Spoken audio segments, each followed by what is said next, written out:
Welcome to the From Burnout to Recovery show with your host, Dr. Kate. This is where your journey to burnout recovery starts. Are you feeling overwhelmed or like work has become unmanageable?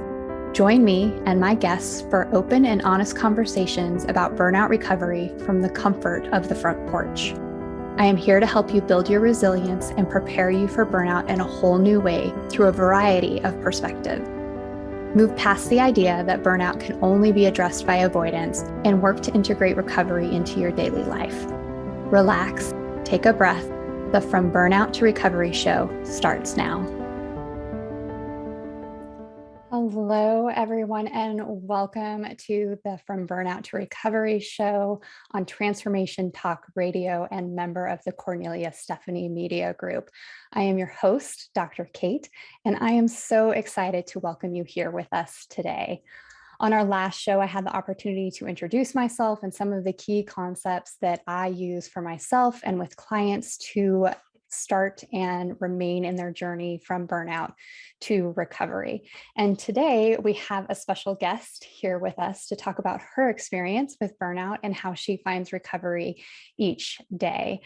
Dr. Thea Zunick is a national coaching, speaking, and facilitation professional and serves as the manager of community engagement at the Jed Foundation, a mental health nonprofit for our nation's youth. For over 15 years, she has been bringing engaging learning material focused on resiliency and emotional intelligence to folks both in person and in a digital environment. As a speaker, she causes people to #StartWithMe by doing some self-reflection of their own emotions and resiliency strategies, ultimately leading them to better connect with other humans. Her talks are infused with little crystals of goodness that help people do two things: think differently about how they treat themselves and others, and learn strategies for resilience. Thea, welcome to the show. I'm so excited to have you here with us today. Thank you so much. I am thrilled to be here, and it's just really a highlight and a really fantastic way to close out this week. Absolutely. So we're gonna reclaim Friday the 13th for sure.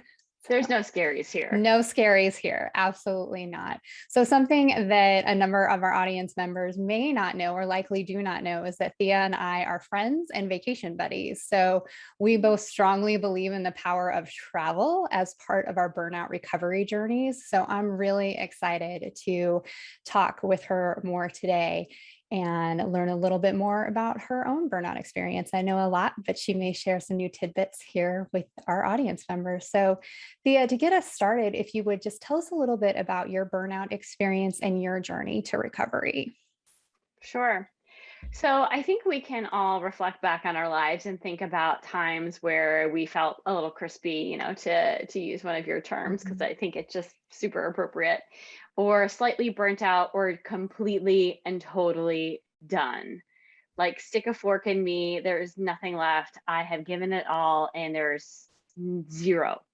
And that kind of happened to me a couple of times throughout 2017, 2018, and 2019, finally ending up at a point where I was just completely finished in 2019. And it had to do with my career.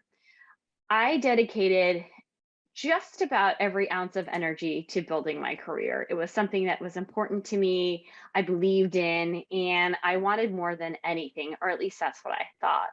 So I dedicated my energies, my study time, my sleep time, wake time, everything to building this career, to my eventual goal of becoming a vice president at a university. Mm-hmm.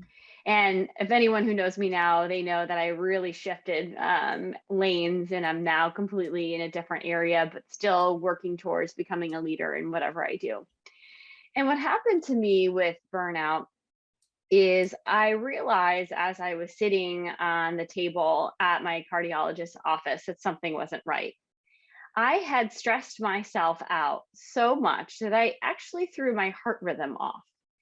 And it had been because I had gone through a series of life changes. I went through a divorce, I moved, I started a new job, and I just kept going as if nothing changed. And I never took the time to infuse some self-care and self-nurturing strategies into my life to allow me to be able to manage those stressors easily.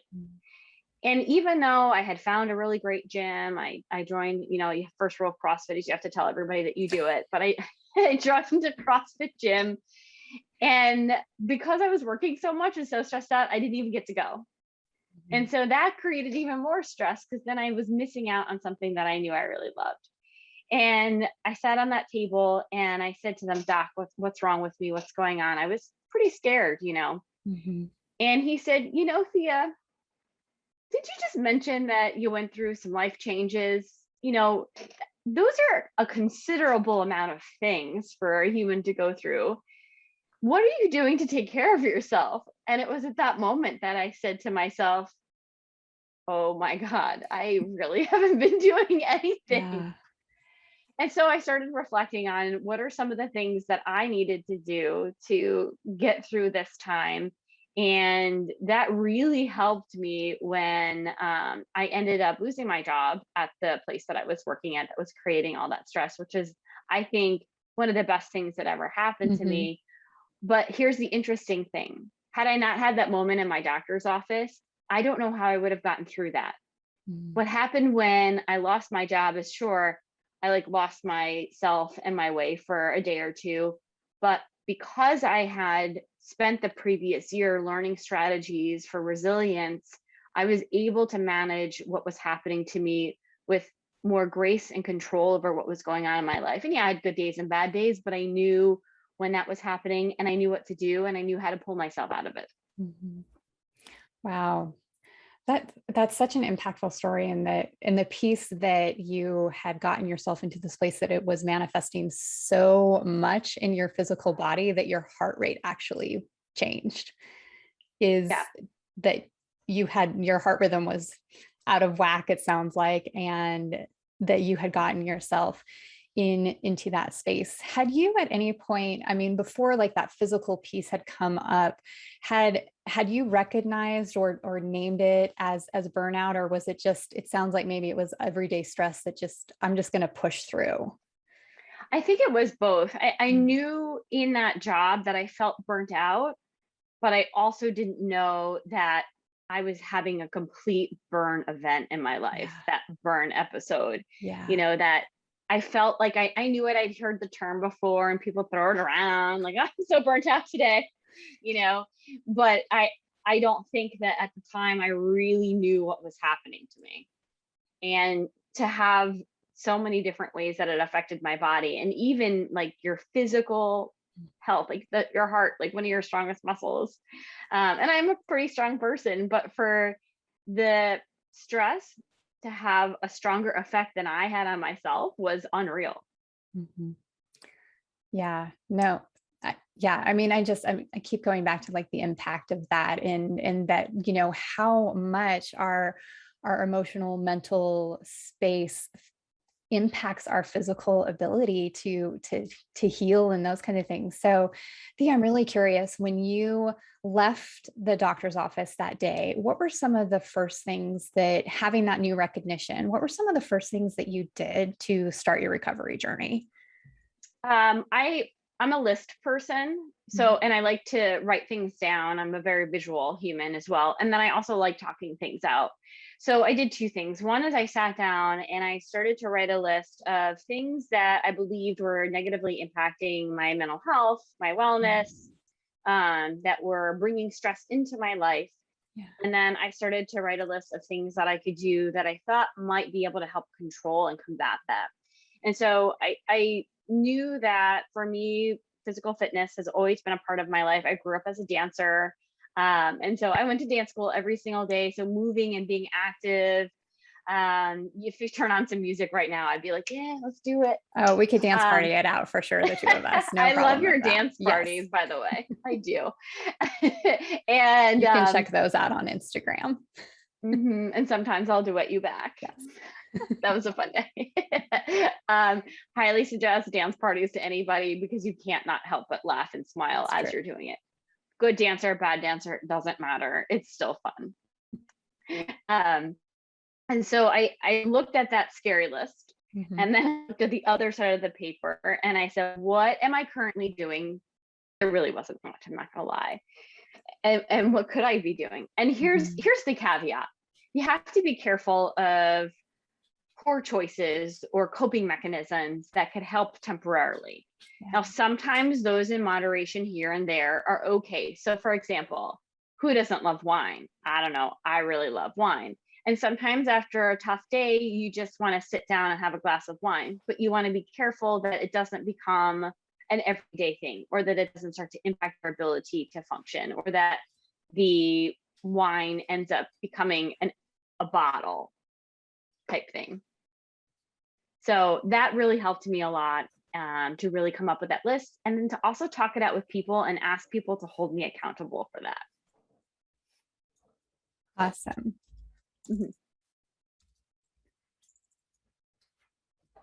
What are some things that you do now today that impact your daily recovery? I start my day off by getting up early, even though I'm not a morning person, taking my dog for a walk because she brings me joy. Just looking at her face makes me happy. Mhm. And then I go to the gym. I do the 7 a.m. class, and it really helps me start the day with a fresh perspective. It clears my mind. And then I can tackle whatever comes forward much better. On days that I don't go to the gym in the morning, I don't feel as clear, I don't feel as ready, and I know that's something that I need to do for my own self. Yeah, that's awesome. Yeah. What now are things that allow you or create the ability to recognize that you might be getting back into a burn event space or on the trailhead of burnout, if you will? I look for a couple of signs. One sometimes is like that strong desire to just want to grab a glass of wine. In fact, it happened to me last night. I Mhm. was sitting on my couch and I don't know what it was that triggered me or caused me to get stressed. And I just said to myself, oh, I really want a glass of wine. And I said to myself, Thea, didn't you make a commitment to yourself to not drink during the week if you Yeah. can and just drink socially? And so I started having this epiphany of, yeah, this is what you committed to. And so, you know what I did? Grabbed my dog and I went for a walk. And that was enough of a coping mechanism that was a positive one to help me kind of clear my mind a little bit. Because every time I'm with her, she just brings me so much joy and happiness and kind of clears my space. And whenever I'm out walking her, I end up meeting people and talking to people. And which is another thing that I love to do. There's a quote that I have. It says, like, go everywhere, eat everything, and talk to everyone. And I Mhm. really live my life by that. And all of those things bring me joy. Yeah, love that.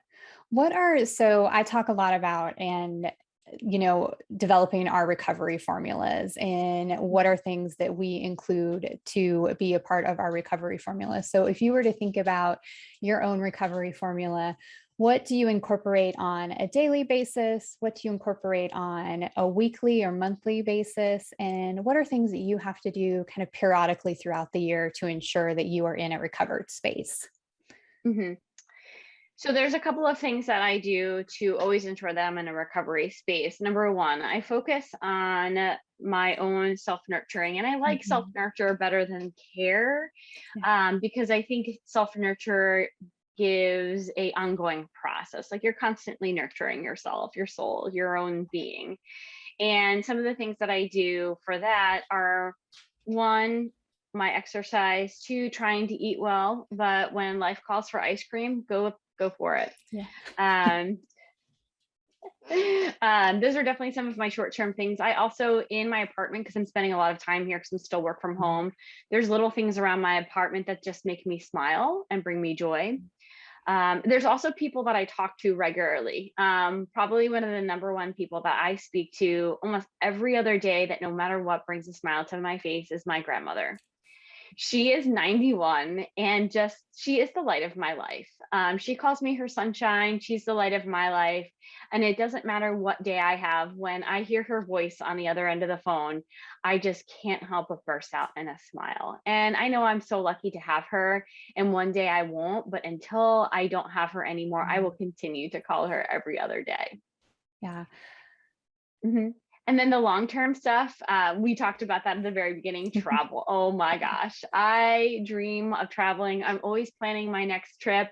I can't wait to start to use my passport again soon. I'm trying to wait Mhm. until things are a little bit safer because it's gathering some dust right now. But in the meantime, I've been exploring the States and doing Thea goes outside stuff like camping and hiking. And my joke was always like, oh, I'm an outdoors girl. Like I like brunching outside. Um, so when I called my friends and said I bought a tent, they were like, oh, that's it. Now she's gone. We've lost her. But I knew that part of my self recovery and self nurturing and having new experiences had to encompass something about travel. And so for me, that was going to be the closest I got last year to travel. Mhm. Mhm. Yeah. I would I love the concept that you brought up in referring to it as self nurture as opposed to like self care. I Mhm. love that the thought that we nurture ourselves, and I call it creating our comfort list. So finding the things that create Mhm. almost care for us, comfort for us, nurturing of our body, hearts and soul and those kinds of things. um, I'm curious about your Thea goes outside adventures, and would love to hear how specifically is that impacting like your ability to be, recovered from your burnout and those kinds of things. Is there something that you get from those trips that maybe you didn't from previous traveling? Mhm. Let's see. It's definitely a challenge, and it pushes me outside of my comfort zone. Sure. I like staying in Marriott. It's a total Marriott girl. Shout out to them for always taking care of me. And a tent is very different. And I've learned along the way things that I need to do and bring with me, despite my friends ridiculing me for all the stuff I bring to make it comfortable for me. But I've turned it into an adventure almost. And so this is how I look at camping. Camping is I arrive on scene, right? New adventure, you're checking out your digs. All right, what's going on? What's here? Um, and then I build my tent. And that's a sense of accomplishment. I like building things. And I like doing it on my own because I'm independent. And so now once the tent is built, I feel accomplished. Then we get the fire going, and I love to cook. I love food. And so I generally hire myself as the chef for whatever camping trip. You should see the menus I put together. Snapshot, one of the best things I make is clams roasted over the fire with garlic, maybe a little like, I don't know, spices and some other things. But Kate Yeah, and so I, you oh, get I you get, get you mm, get fancy oh, with your oh, cooking, with your camp cooking. Most people oh, I know, yeah. they're throwing a hot dog on a stick and calling it There will good. be no hot dogs on my campsite. Absolutely not. My friend tried to bring hot dogs, and I was like, no. Um, and I mean, I get French bread from Hoboken and fresh mozz and make, the tomato mozzarella and the campsite. You're like, what are you doing? I'm like, this is how I camp.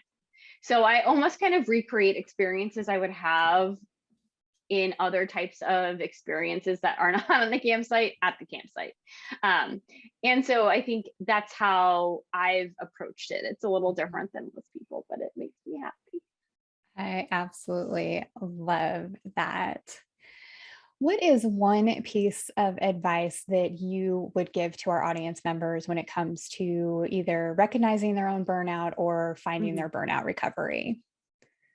I think just being in tune with your own self and starting with yourself. So I use the hashtag start with me because it's really important that you are focusing on yourself and doing check ins at least daily with how you're feeling and just recalibrating when you need to. I think it's important to be aware of your own feelings and emotions and how you're treating yourself, how you feel about yourself.